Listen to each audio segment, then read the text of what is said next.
Buenos días, iglesia. Buenos días, hermanos. Buenos días. Mateo 8, 23 al 27. Nos dice la palabra del Señor. Y entrando él en la barca, sus discípulos le siguieron. Y he aquí que se levantó en el mar una tempestad tan grande que las olas cubrían la barca, pero él dormía. Y vinieron sus discípulos y le despertaron diciendo: Señor, sálvanos que perecemos. Él les dijo: ¿por qué teméis, hombres de poca fe?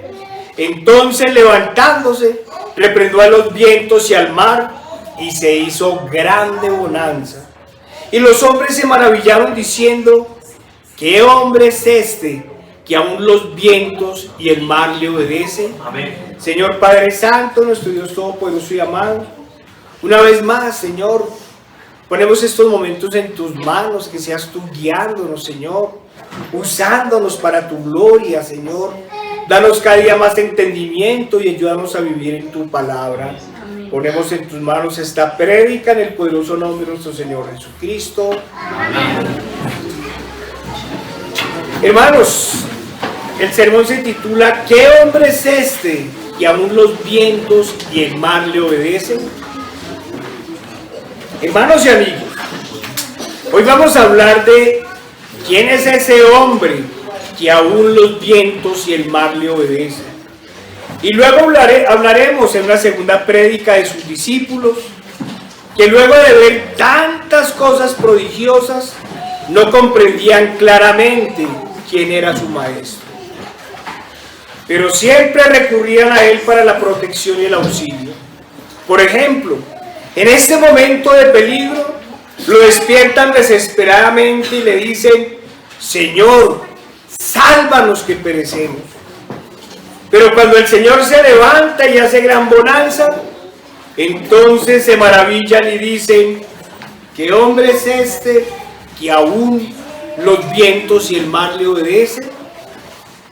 A veces, hermanos, no entendemos la pregunta. En especial porque este no fue el día en que los discípulos conocieron al Señor para que se asombraran por sus obras.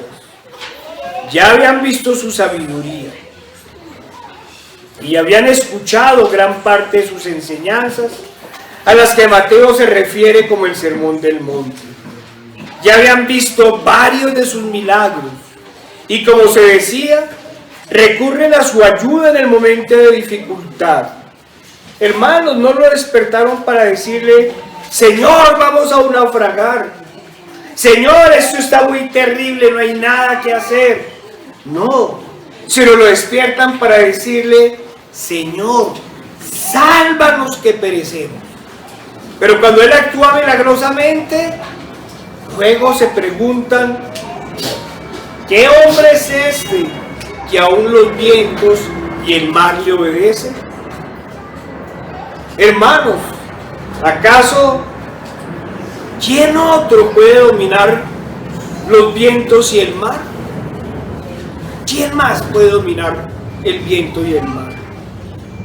Sabemos que las profecías sobre nuestro Señor Jesucristo comienzan desde el principio de la humanidad.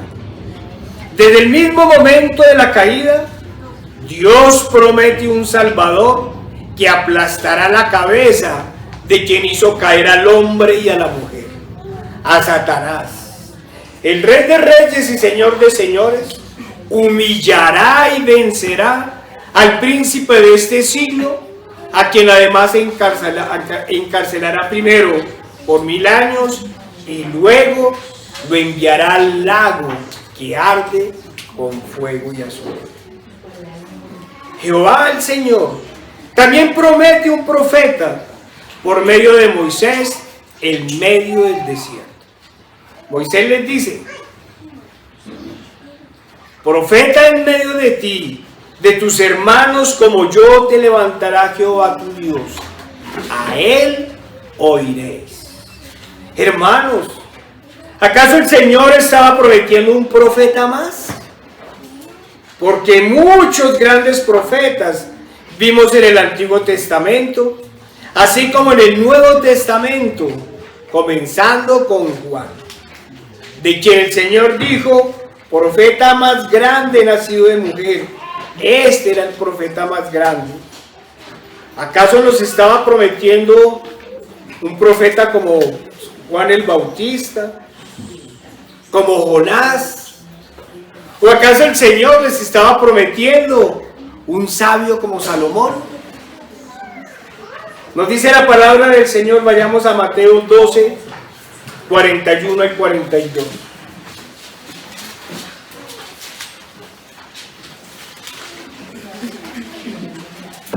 Vamos a hacer algunas comparaciones para mirar qué hombre es ese. Nos dice la palabra del Señor en Mateo 12, 41 y 42. Decía el Señor: los hombres de Nínive se levantarán en el juicio con esta generación y la condenarán, porque ellos se arrepintieron a la predicación de Jonás, y he aquí más que Jonás en este lugar.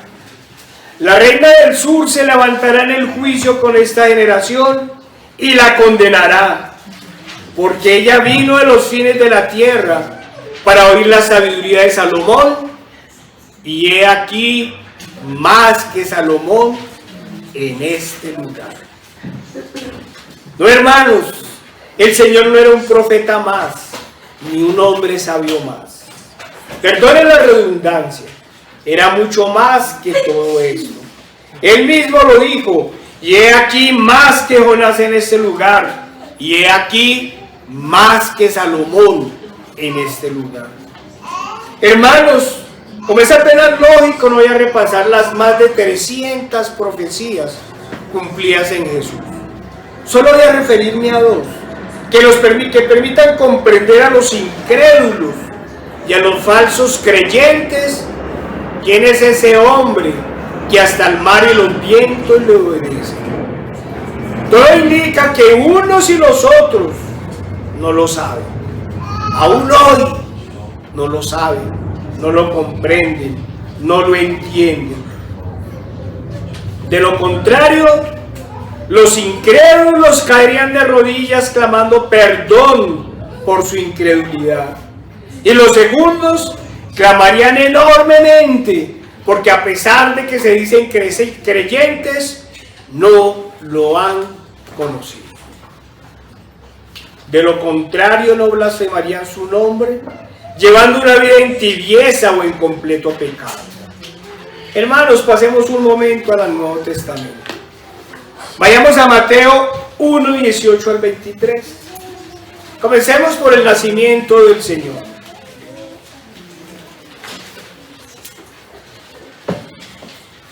Nos dice Mateo: el nacimiento de Jesucristo fue así. Estando desposada María su madre con José, antes que se juntasen, se halló que había concebido del Espíritu Santo. José su marido, como era justo y no quería infamarla, quiso dejarla secretamente.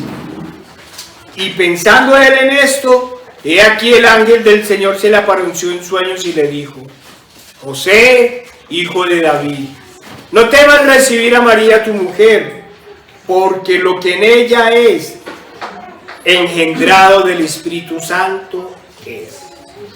Y dará a luz un hijo, y llamará su nombre Jesús. Y comienza a decir quién es ese hombre, porque él salvará a su pueblo de sus pecados. Todo esto aconteció para que se cumpliese lo dicho por el Señor por medio del profeta, cuando dijo: he aquí, una virgen concebirá y dará a luz un hijo, y llamará su nombre Emmanuel, que traducido es Dios con nosotros. Hermanos y amigos, la venida del Señor se hace con gran poder y con milagros. Si bien esta vez no hubo 10 plagas, ni el mar rojo ni el Jordán se abrieron, ni cayeron los muros de Jericó, ni el ejército de más de 1 millón de enemigos que iba a atacar a Israel se mataron entre sí, sí vino un milagro más grande, el milagro de la vida, Uno mayor que cuando Jehová el Señor formó a Adán del barro y le dio soplo de vida, aliento de vida. Sí, hermanos, uno mayor, porque en esa oportunidad la obra de Dios por medio del Espíritu Santo hacía que la Virgen diera a luz un hijo. Y no a cualquier hijo, a Emmanuel, a Dios con nosotros, a Jesús, porque Él salvará al mundo. Aprovechemos la oportunidad para recordarle a los engañados por Roma, por la gran Babilonia, que Dios quiera que algún día escuchen y entiendan la obra que hizo Dios por medio de su Espíritu, el Espíritu Santo. El único Dios, el creador del cielo y de la tierra, hace que la Virgen tenga un hijo, aquel que salvará el mundo. Estamos hablando del poder de Dios de poner vida en el vientre de una virgen. Y más maravilloso es que quien se encarnaría es el mismo Verbo de Dios. ¿Qué mente puede explicar esto? ¿Qué mente lo puede comprender? Amigos, entiendan que es Dios quien hace toda la obra y encarna al Mesías, al Dios hecho hombre. María no hizo ninguna obra, ni ella era la promesa. Sí, María debió haber sido, como muchas veces lo hemos dicho, una mujer piadosa. Pero como todos los piadosos, recibió el favor de Dios por el puro afecto de su voluntad. No porque fuera una mujer especial. Simplemente recibió el favor de Dios para dar a luz a aquel a quien hasta los vientos y el mar obedecerían. Ella es el medio usado por Dios para encarnarse. Sí, así les duela. Deben entender que María fue un instrumento del Señor y solo eso, un medio para traer al Salvador. Es necesario que entiendan claramente que la promesa no era ella, no era la Virgen. La promesa era el maravilloso ser que ella daría a luz. La promesa es Él, Jesús, Emmanuel, el Verbo encarnado, quien debía venir al mundo por medio del poder del Espíritu Santo para vencer al pecado, al maligno y a la muerte. Ella era, perdonen la comparación, pero es para que me puedan entender mejor, como el papel en que venía envuelto el maravilloso regalo enviado por el Padre. Ella era la caja, el recipiente en que venía la piedra angular, la piedra de mayor precio, el único y verdadero Salvador. Pero hay algunos que se quedan con la caja y desechan la piedra preciosa. El problema es que vemos con el catolicismo romano, es que al parecer, después de todo esto, no han comprendido qué hombre es este que aún los vientos y el mar le obedecen. Ellos se quedaron en el nacimiento de un niño, en el sacrificio de un gran hombre, y no han entendido la resurrección. No han comprendido que los milagros no los hacía un simple hombre, que la sangre derramada no era la sangre de un simple profeta. Aún no han entendido quién fue aquel que venció la muerte y al maligno. Ellos se quedaron en el estado en que estaban los apóstoles antes de la resurrección. Y ni siquiera eso, porque nunca los apóstoles pusieron a María al nivel, y menos aún, sobre su maestra. Sabemos que esta disertación la hacemos teniendo en cuenta el ídolo que ha hecho el catolicismo romano de María. Hermanos, debemos hacer entender a las personas lo terrible y grave que es el engaño de Satanás y de sus sacerdotes. Dar honra a la criatura antes que al Creador es una abominación, una afrenta a nuestro Dios y Señor, porque nosotros sí hemos entendido quién es aquel a quien aún el mar y los vientos le obedecen, nuestro Dios y nuestro Señor. Amigos, ¿quién puso vida en el vientre vacío? ¿Y quién es ese maravilloso ser que se encarnó? Esa es la pregunta que ellos se deben hacer para entender que es más importante la joya que la caja. Vayamos, hermanos, a Romanos 1, 18 al 25.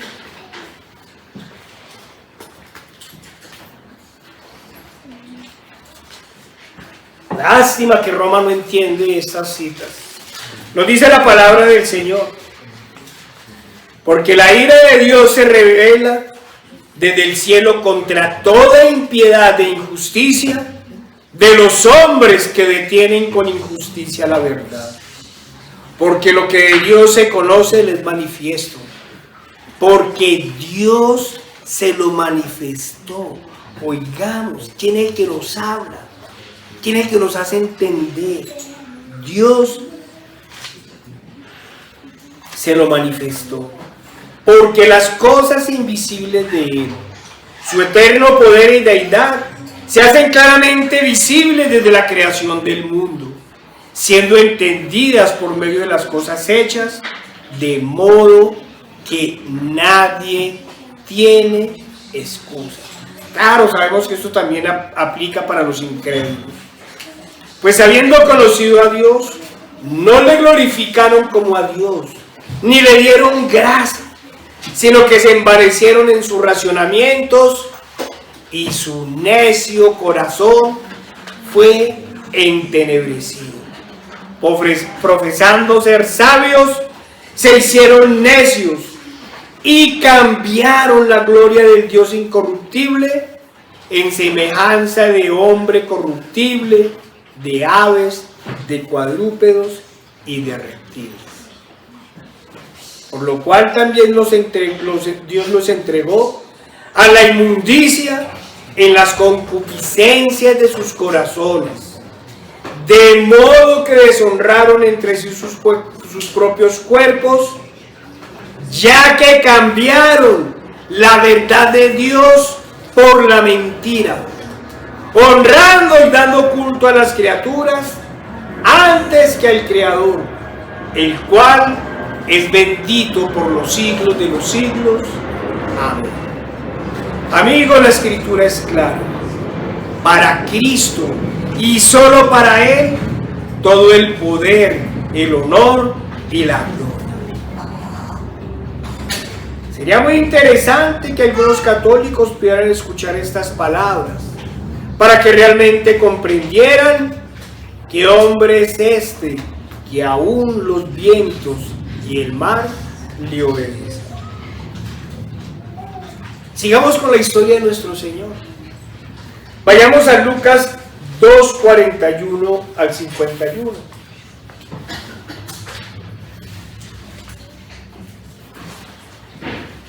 Nosotros sabemos que para la mente humana es muy difícil, es casi imposible, por no decir imposible, entender que nuestro Señor Jesucristo era 100% Dios y 100% hombre. Y no estamos hablando de un Dios niño como lo tienen ellos. Nos dice la palabra del Señor: iban sus padres todos los años a Jerusalén en la fiesta de la Pascua. Y cuando tuvo 12 años, subieron a Jerusalén conforme a la costumbre de la fiesta. Al regresar ellos, acabada la fiesta, se quedó el niño Jesús en Jerusalén, sin que lo supiesen José y su madre. Los niños de esa época no iban caminando debajo de las naguas de las mamás, hermanos. Y pensando que estaba entre la compañía, anduvieron camino de un día y le buscaban entre los parientes y los conocidos. Pero como no lo hallaron, volvieron a Jerusalén buscando. Y aconteció que 3 días después le hallaron en el templo, sentado en medio de los doctores de la ley, oyéndoles y preguntándoles. Y todos los que le oían se maravillaban de su inteligencia y de sus respuestas. Cuando le vieron, se sorprendieron y le dijo su madre: Hijo, ¿por qué nos has hecho así? He aquí tu padre y yo te buscamos con angustia. Entonces él les dijo: ¿por qué me buscabais? ¿No sabíais que en los negocios de mi padre me es necesario estar? Mas ellos no entendieron la palabra que les habló. Y descendió con ellos y volvió a Nazaret, y estaba sujeto a ellos. Y su madre guardaba todas estas cosas en su corazón.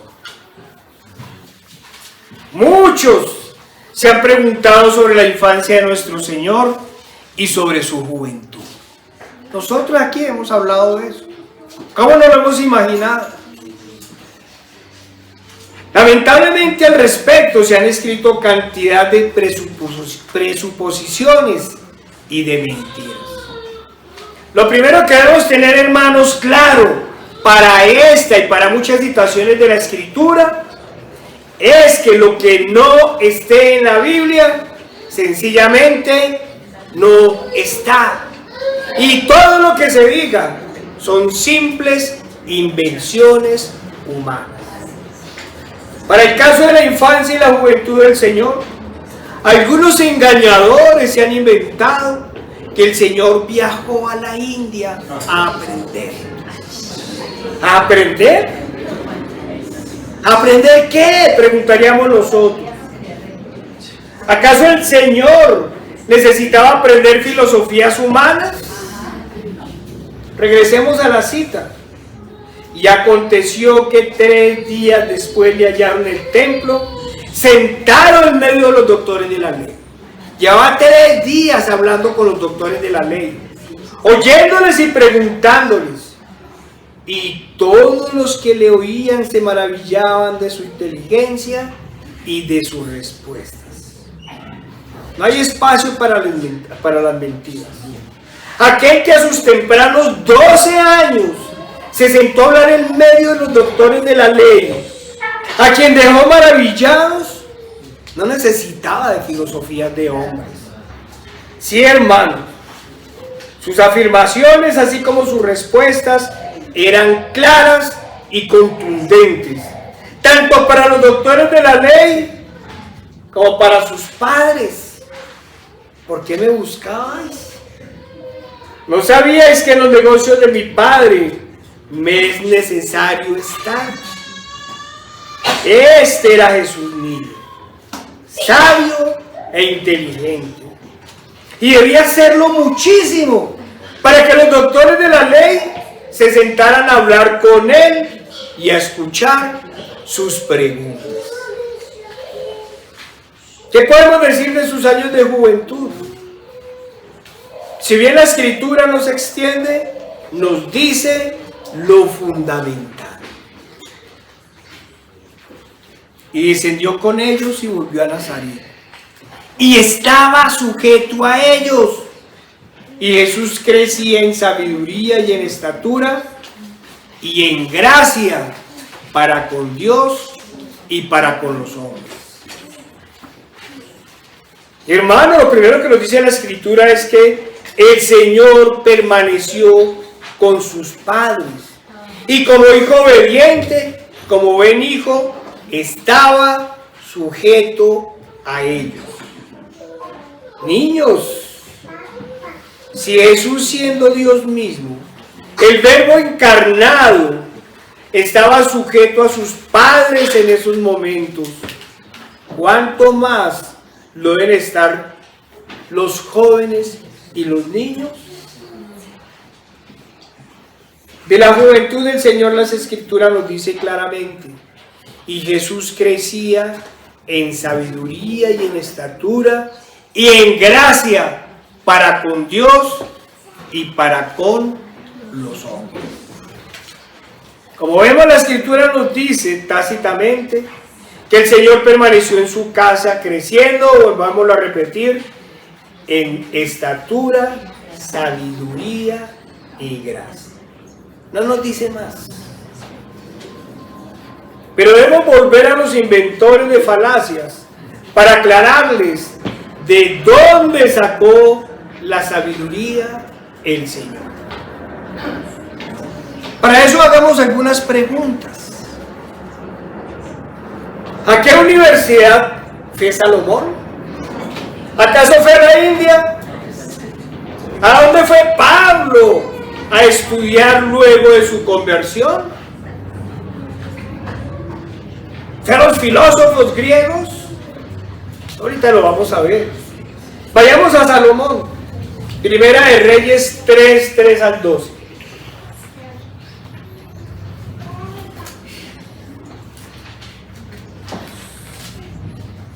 Nos dice la palabra del Señor.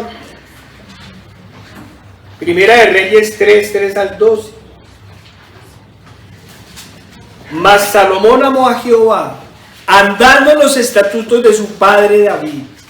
Solamente sacrificaba y quemaba incienso en los lugares altos. E iba el rey a Gabaón, porque aquel era el lugar alto principal, y sacrificaba allí.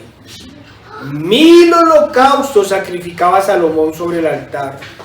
Y se le apareció Jehová a Salomón en Gabaón una noche en sueños y le dijo: pide lo que quieras, que yo te dé.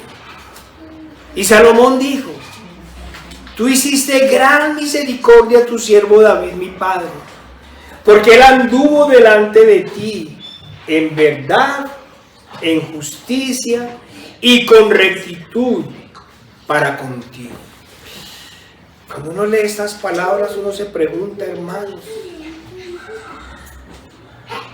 ¿estamos andando como andó David? ¿Como anduvo David?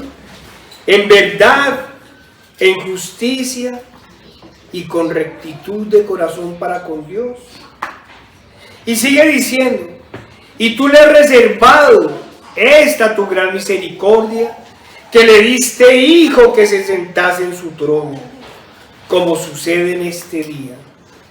Ahora pues, Jehová, Dios mío, hermanos, miremos esa sumisión de Salomón.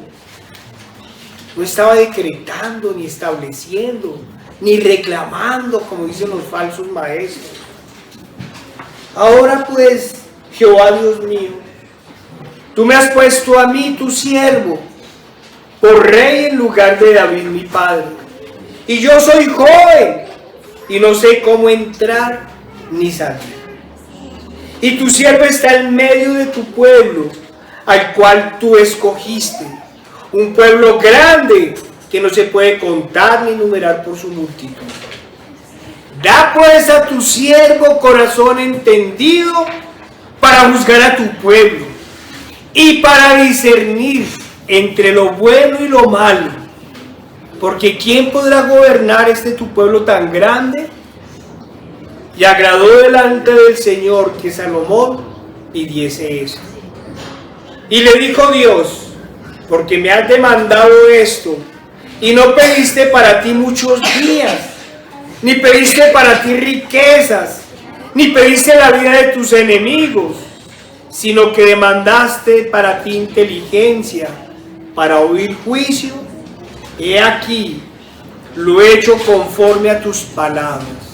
He aquí que te he dado corazón sabio y entendido, tanto que no ha habido antes ni otro, ni antes de ti, otro como tú, ni después de ti se levantará otro como tú. Hermanos, Salomón recibió todo su conocimiento y sabiduría directamente de Dios, de su palabra, del Dios de los ejércitos, del Dios omnisciente, en quien reposa todo el conocimiento. Salomón entendió lo que el mundo no quiere entender. El temor de Jehová es el principio de la sabiduría, y el conocimiento del Santísimo es la inteligencia. Proverbios 9:10. Y estamos hablando de un siervo como Salomón.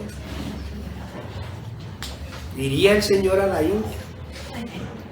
Hablemos de la sabiduría de Pablo. Nos dice Gálatas 1:1. Pablo apóstol, no de hombres ni por hombre, sino por Jesucristo. Comienza de una vez diciendo de dónde salió y de quién recibió la inteligencia y el poder que el Señor le dio. No de hombres ni por hombres, sino de Jesucristo y por Dios el Padre, que lo resucitó de los muertos. Sigue diciendo Gálatas 1:11 al 17. Les va a hablar Pablo a los Gálatas. Mas os hago saber, hermanos, que el evangelio anunciado por mí no es según hombre. Pues yo ni lo recibí ni lo aprendí de hombre alguno, sino por revelación de Jesucristo. Porque ya habéis oído acerca de mi conducta en otro tiempo en el judaísmo, que perseguía sobremanera la iglesia de Dios y la asolaba. Y en el judaísmo aventajaba a muchos de mis contemporáneos en mi nación, siendo mucho más celoso de las tradiciones de mi padre. Pero cuando agradó a Dios, que me apartó desde el vientre de mi madre y me llamó por su gracia, revelar a su Hijo en mí, para que yo lo predicase entre los gentiles, no consulté enseguida con carne ni sangre, ni subí a Jerusalén a los que eran apóstoles antes que yo, sino que fui a Arabia y volví de nuevo a Damasco.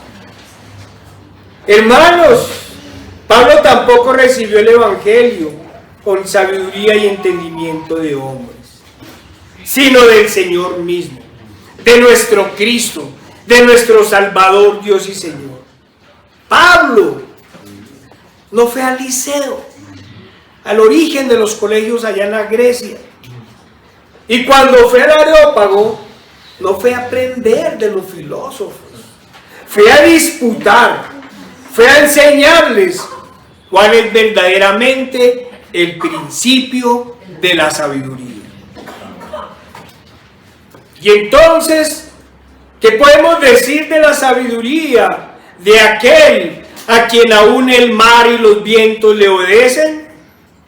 El Señor mismo lo dijo, y he aquí más que Salomón en este lugar.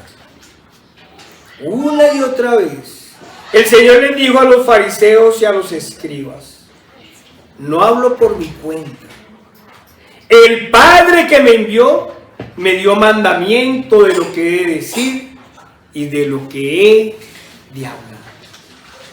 Y los impíos nos preguntan: ¿y es que usted no tiene nada más que decir? ¿Les parece poquito la palabra de Dios? No, no tenemos nada más que decir. Amén. Lo demás, como diría Pablo, es basura. Vayamos a Juan 7, 45 y 46. Miremos la sabiduría del Señor. Juan 7, 45 y 46 nos dice la palabra del Señor. Los alguaciles vinieron a los principales sacerdotes y a los fariseos, y eso le dijeron: ¿por qué no le habéis traído?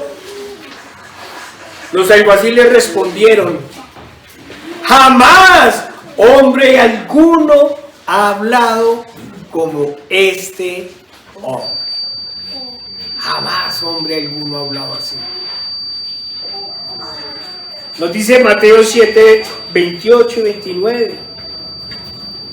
Y cuando terminó Jesús esta palabra, la gente se admiraba de su doctrina, porque no les enseñaba porque les enseñaba como quien tiene autoridad y no como los escribas. Acordémonos cuando expulsaba demonios. ¿Qué hacen los demonios? Temblaban, se asustaban. Hasta los mismos discípulos fueron vencidos por algunos de ellos. Y el Señor les dijo: esta generación solo pueden salir con oración y ayuno. ¿Y qué les pasó a los hijos de Sebas que quisieron expulsar a los demonios?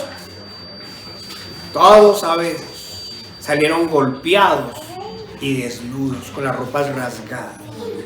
Y aquí nos dice que el Señor hablaba como quien tiene autoridad y no como los escribas.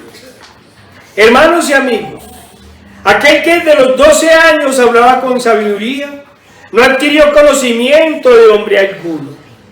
De lo contrario, hubiera hablado como los hombres de la ley, como los escribas y como hablaban los fariseos, y no como quien tiene autoridad. Sabemos de las muchas preguntas que le hicieron, poniéndole trampas para buscar una equivocación y hacerlo caer. Pero nada lograron, sino admirarse de su conocimiento y de su sabiduría. ¿Qué podemos decir de sus enseñanzas? Ya sea por parábolas para el pueblo o directamente para los apóstoles. La descripción de los alguaciles lo dice todo. Jamás hombre alguno ha hablado como este hombre. Y todos conocían las Escrituras. Amigos, aquel a quien aún los vientos y el mar le obedecen, no necesita de filosofías ni de conocimiento humano, que es mera vanidad. En primer lugar, y para que comprendamos mejor la prédica, porque ¿a quién le obedece el viento y el mar? ¿A este no es un simple hombre? No es un hombre, es Dios. Por eso, ¿qué podría decirle al Señor? Decirle al Señor, a quien osara pretender enseñarle algo. ¿Qué le podría decir el Señor? Imaginémonos eso, maestro. Llegan los filósofos, los supuestos sabios de la India, a enseñarle algo al Señor. ¿Qué les podría decir el Señor? Job 38, 2 al 6.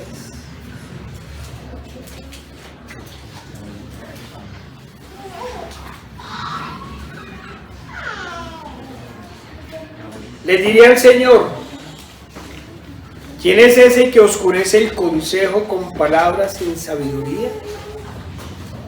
Ahora ciñe como varón tus lomos. Yo te preguntaré y tú me contestarás. ¿Dónde estabas tú cuando yo fundaba la tierra? Házmelo saber si tienes inteligencia. ¿Quién ordenó sus medidas? Si lo sabes. ¿O quién extendió sobre ella el cordel? ¿Sobre qué están fundadas sus bases? Ni siquiera uno hoy lo sabemos. ¿O quién puso su piedra angular?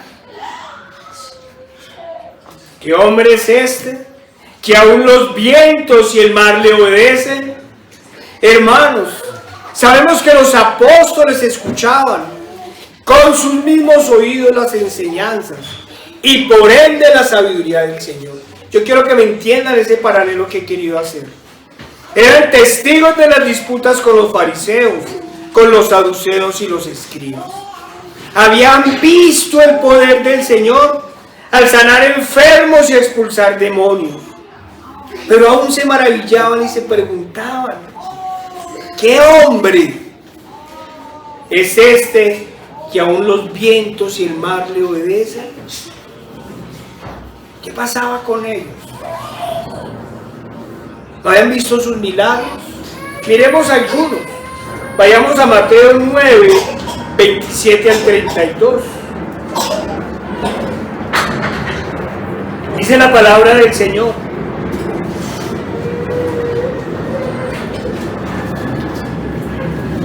pasando Jesús de allí, le siguieron dos ciegos, dando voces y diciendo: ten misericordia de nosotros, hijos de David.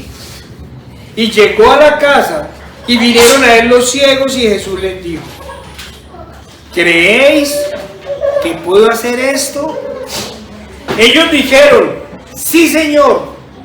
Entonces les tocó los ojos, diciendo: conforme a vuestra fe os se ha hecho. Y los ojos de ellos fueron abiertos, y Jesús les encargó rigurosamente, diciendo: mirad que nadie lo sepa. Pero salidos ellos, divulgaron la fama de él por toda aquella tierra. ¿Qué fama promulgarían? Ese hombre fue el que nos sanó. Ese hombre. Mientras salían ellos, he aquí le trajeron un mudo endemoniado. Y echando fuera el demonio, el mudo habló. Y la gente se maravillaba y se decía: nunca se ha visto cosa semejante en Israel. Y vienen los peores de todos. Pero los fariseos decían: por el príncipe de los demonios, echa fuera a los demonios. Los ciegos, antes de recobrar la vista por el Señor, veían quién era Cristo. Y los que tenían sus ojos claros nunca lo pudieron ver. Y hoy siguen ciegos.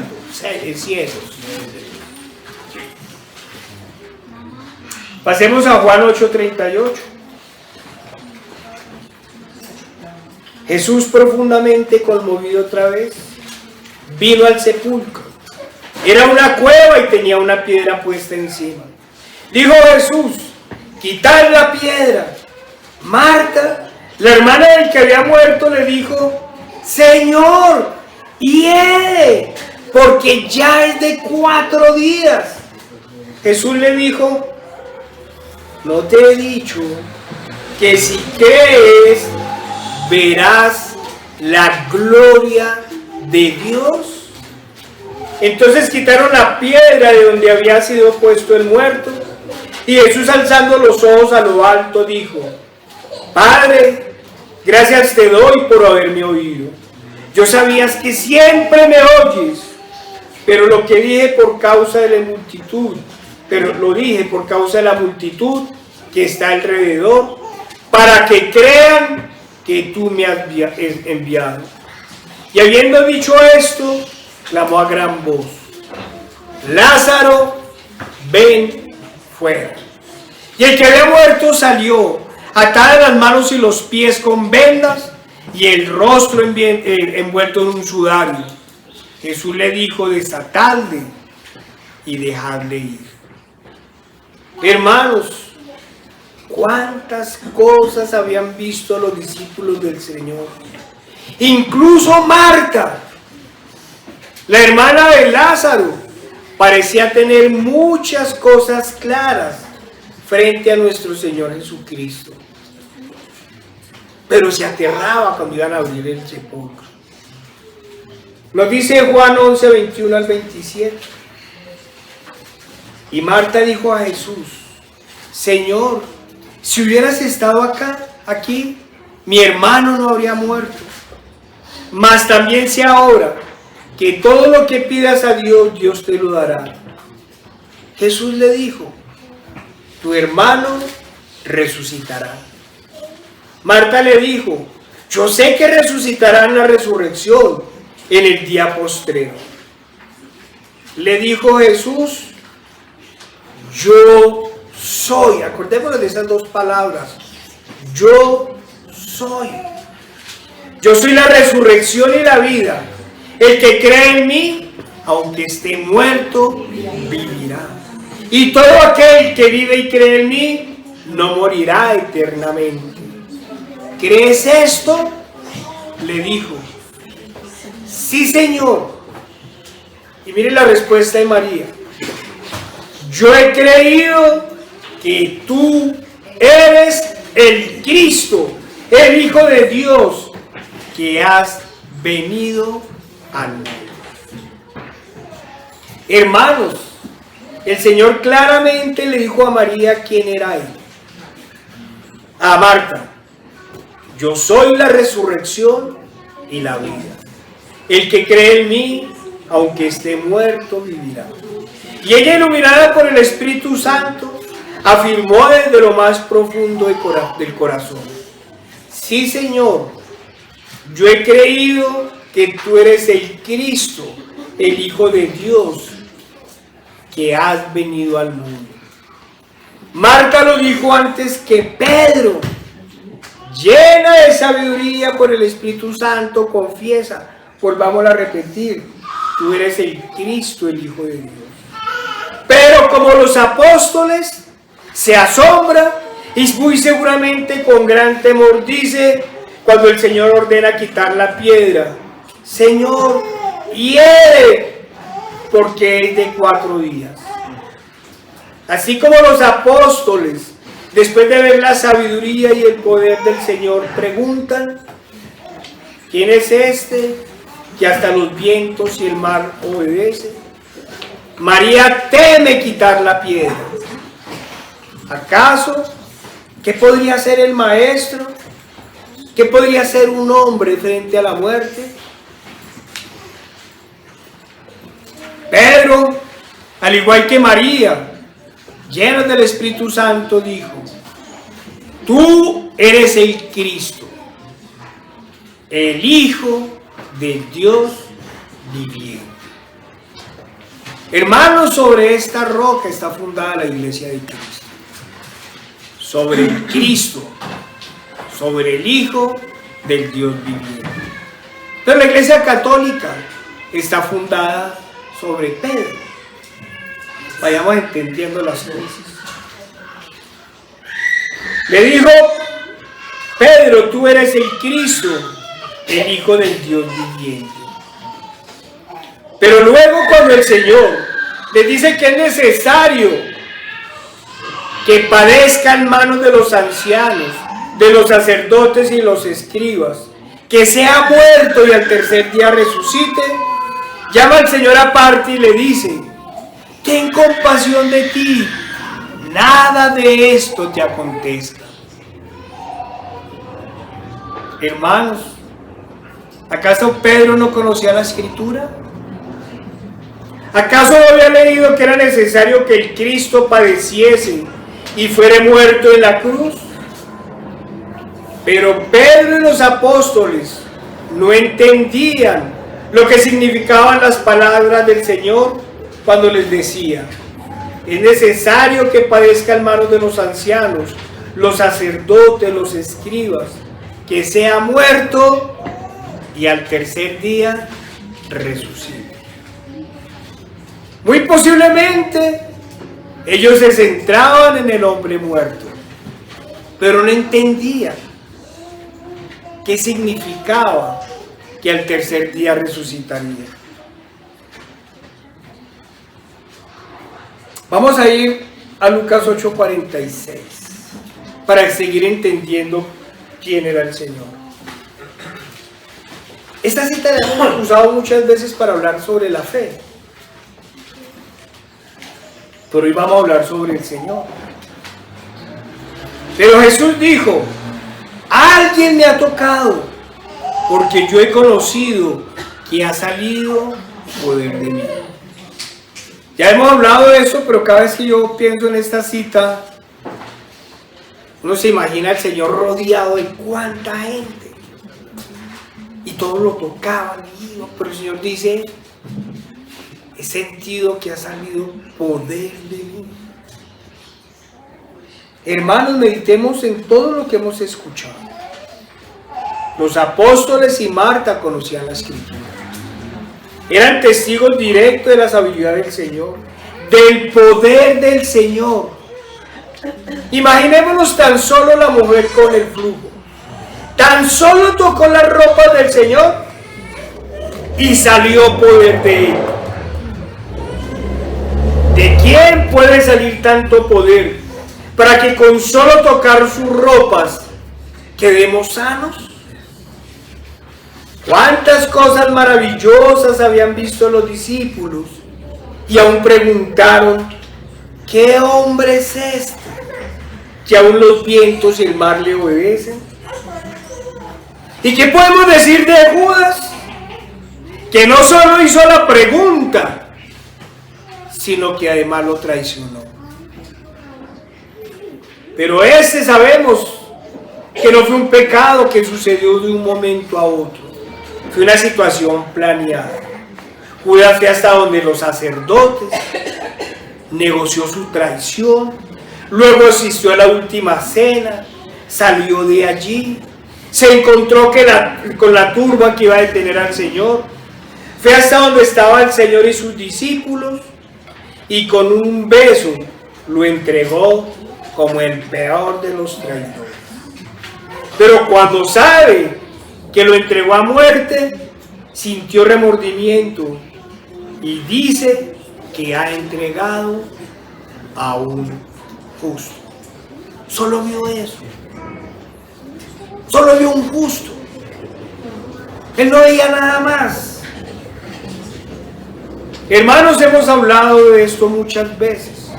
Y hemos dicho de la Escritura que esto no fue un arrepentimiento, al igual que Saúl lloró. Fue un remordimiento para muerte. Si hubiera sido un arrepentimiento, hubiera ido a buscar el perdón del Señor y de los demás discípulos y sus seguidores. Pero podemos decir que en los cobardes no está el valor de dar la cara, ni pedir perdón y afrontar las consecuencias. Hermanos, pero el mismo Pedro lo negó luego de ver su poder y sabiduría. Lo negó luego de decirle, tú eres el Cristo, el Hijo del Dios viviente. Y dice la Escritura que todos los demás lo abandonaron en el momento de la detención y la crucifixión. Al parecer, en el momento de la crucifixión, solo Juan estaba cerca de la cruz con María y las otras mujeres. Y los demás miraban de lejos. Todos fueron espectadores ante las humillaciones, los vituperios, los escupitajos, los azotes, la crucifixión y la muerte.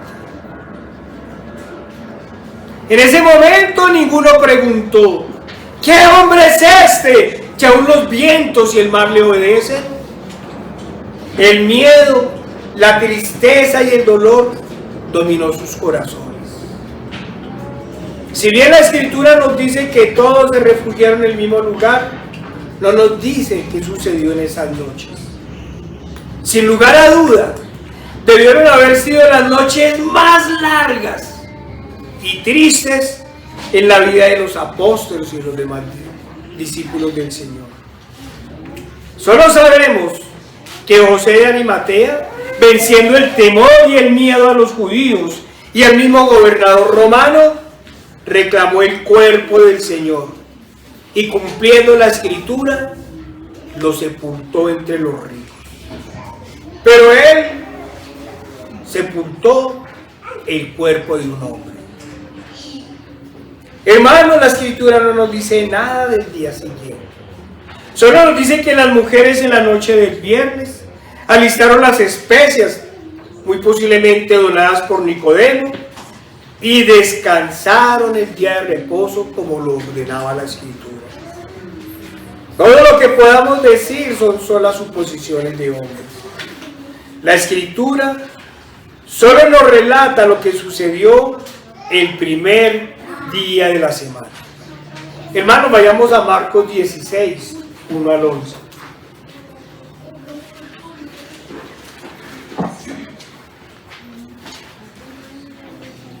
Marcos 16, 1 al 11.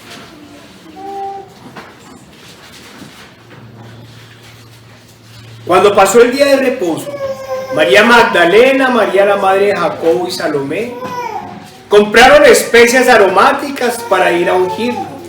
Y muy de mañana, el primer día de la semana, vinieron al sepulcro ya salido el sol. Pero decían entre sí: ¿quién nos removerá la piedra de la entrada del sepulcro? Pero cuando miraron, vieron removida la piedra, que era muy grande. Y cuando entraron en el sepulcro, vieron a un joven sentado al lado derecho, cubierto de una larga ropa blanca, y se espantaron. Mas él les dijo: no os asustéis, buscáis a Jesús Nazareno, el que fue crucificado. ¡Ha resucitado!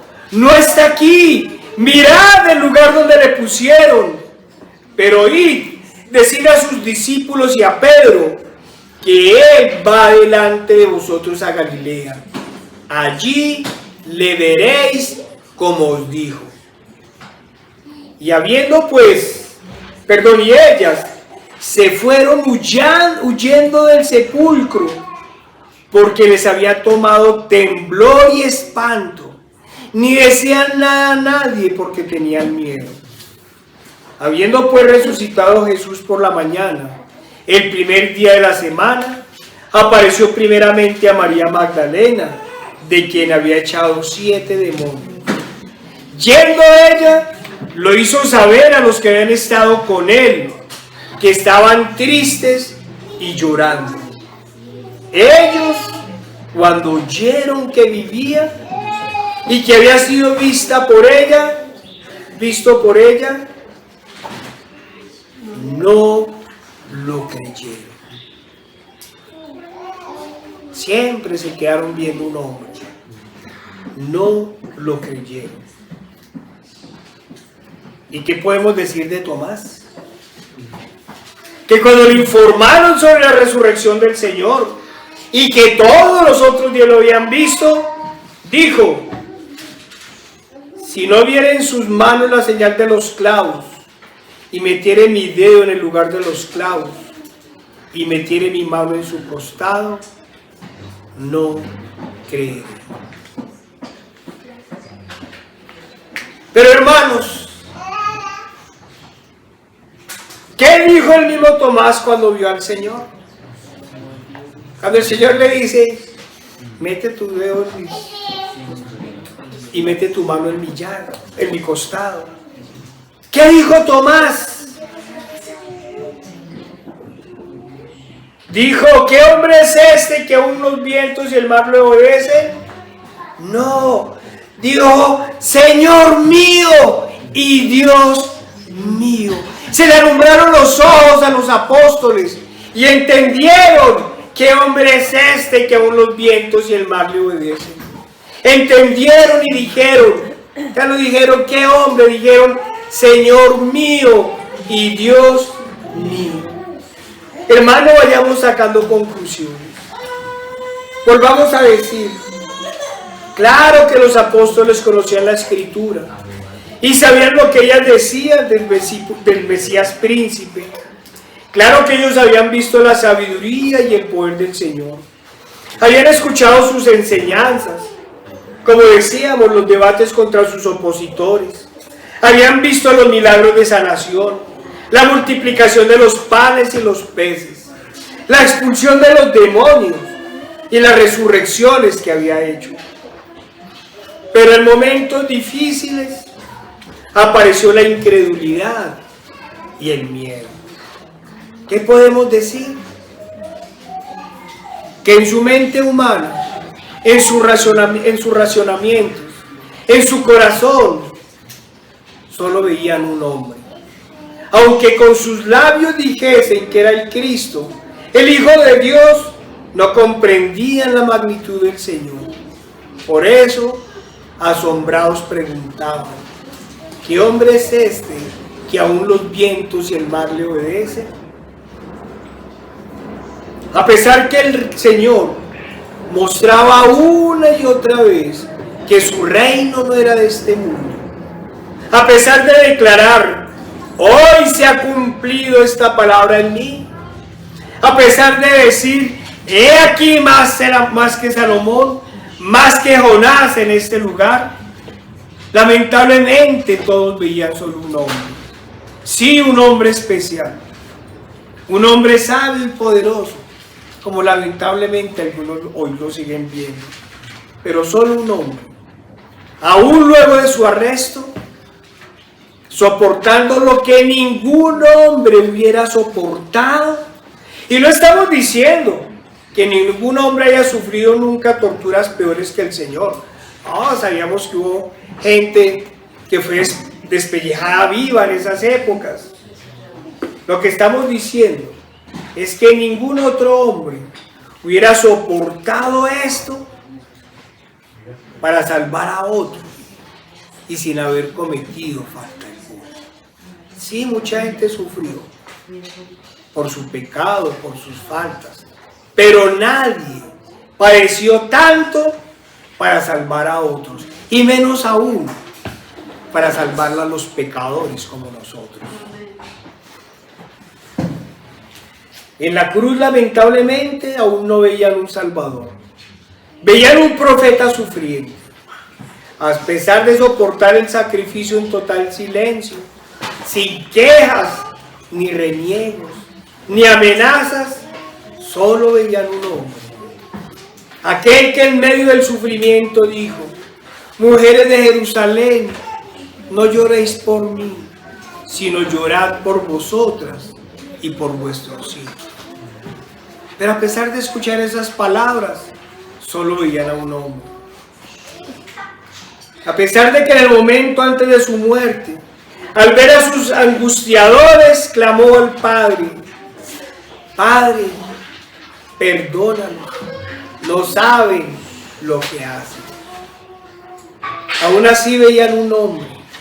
Hermanos, solo con la resurrección, los discípulos, los apóstoles y los seguidores del Señor pudieron comprender qué hombre es este que aún los vientos y el mar le obedecen.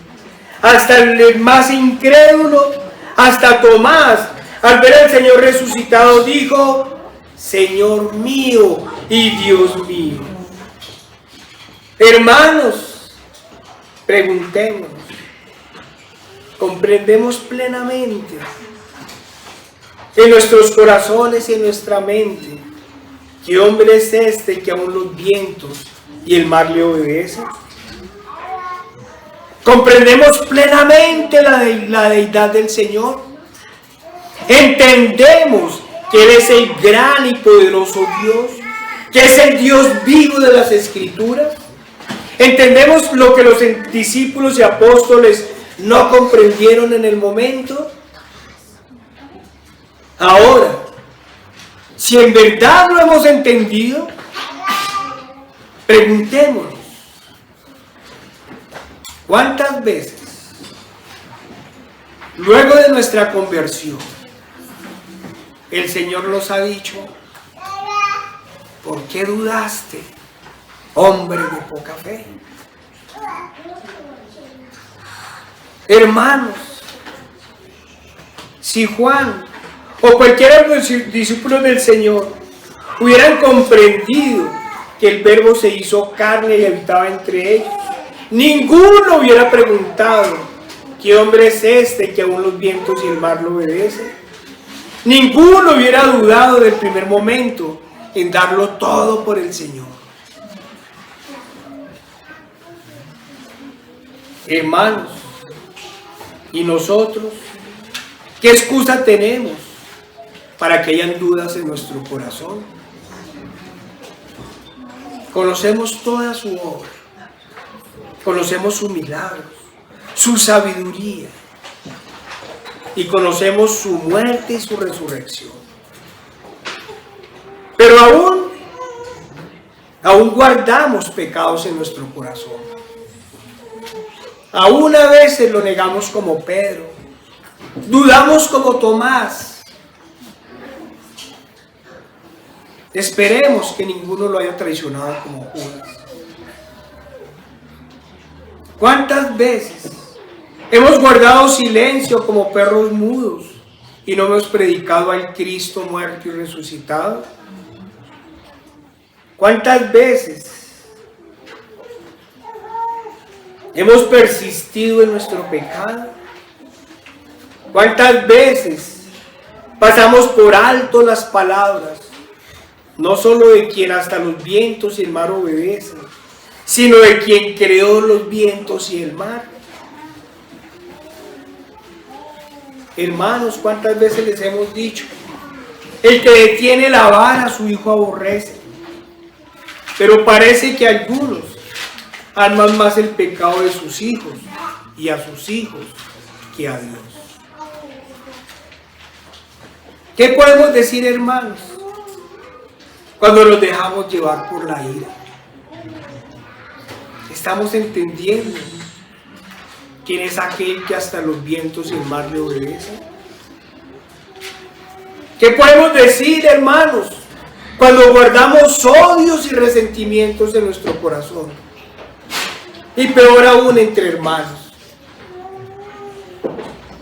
¿Qué podemos decir cuando guardamos codicia en nuestro corazón? Y no solo hablamos de codiciar bienes, porque el 10º mandamiento también nos hablaba de la mujer del prójimo. Y la Escritura también nos habla del adulterio.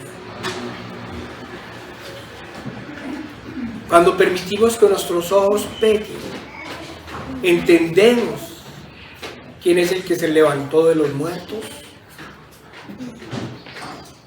¿Qué podemos decir, hermanos, de quien esté en la autoridad de sus casas, en manos de sus esposas, y de las esposas que se enseñorean de sus esposos? ¿Comprenden quién es el que aún los vientos y el mar obedecen? ¿Qué podemos decir, hermanos, de los celos y las contiendas en nuestros corazones? ¿Qué podemos decir de las dudas en nuestro corazón? O en algunos momentos de dificultad, nuestras incredulidades.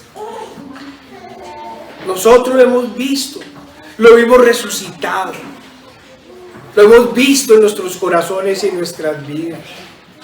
Hermanos, en verdad amamos a nuestro Dios de todo corazón, con toda nuestra alma y con todas nuestras fuerzas, como nos llama amarlo la Escritura. Hermanos, nosotros no podemos preguntar como los discípulos del Señor, ¿qué hombre es este que aún los vientos y el mar le obedecen? Porque nosotros lo sabemos claramente. Nosotros tenemos toda la perspectiva que no tenían los apóstoles en su momento, sino hasta cuando lo vieron resucitado.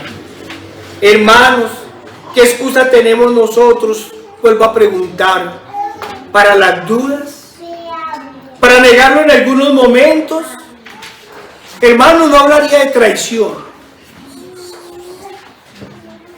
porque esta sabemos que es igual que la apostasía, y entonces al que haga eso le sucederá lo mismo que a Judas y a Esaú.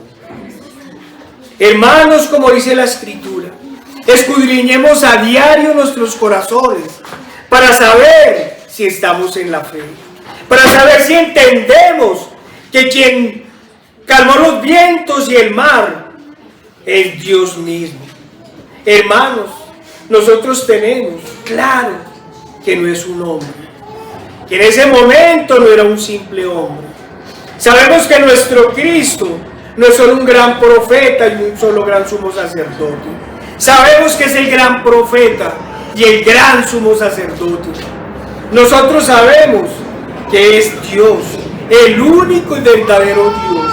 Nosotros sabemos que es el único con poder para salvar y para condenar. Hermanos, clamemos a Cristo, a nuestro Dios, al Dios Todopoderoso, para que nos ayude a vencer las concupiscencias y los pecados que aún tenemos en nosotros. Hermanos, tengamos cuidado. No tenemos ninguna excusa para guardar o para justificar nuestros pecados. No tenemos ninguna excusa para no amar a nuestros hermanos en Cristo. No tenemos ninguna excusa para guardar recelos ni desconfianzas. No tenemos excusas para guardar angustias, tristezas ni desconfianzas. Nosotros sabemos plenamente quién es aquel a quien aún los vientos y el mar le obedecen. ¿A quién más puede obedecer la naturaleza sino al Creador mismo? ¿Cuál diferente sería el mundo si comprendiera estas cosas? Pero el mundo no las quiere entender, no las quiere ver, y la razón es muy lamentable. Todos la conocemos. Porque de tal manera amó Dios al mundo, que ha dado su Hijo unigénito, para que todo aquel que en Él cree no se pierda, mas tenga vida eterna. Porque no envió Dios a su Hijo al mundo para condenar al mundo, sino para que el mundo sea salvo por Él. Y aclara, el que en Él cree no es condenado, pero el que no cree ya ha sido condenado, porque no ha creído en el nombre del unigénito Hijo de Dios. Y esta es la condenación, que la luz vino al mundo, y los hombres amaron más las tinieblas que la luz, porque sus obras eran malas. Hermanos, no amemos las tinieblas, amemos la luz, amemos al Salvador y clamémosle, porque verdaderamente nos haga sus hijos. ¿Qué hombre es este que aún los vientos y el mar le obedecen? Es Dios mismo, Dios hecho hombre en Jesucristo, que vino para salvarnos y liberarnos del pecado. Señor Padre Santo, nuestro Dios Todopoderoso y amado, te damos gracias por tu palabra, Señor. Te pedimos, Señor, danos esa sabiduría, Señor.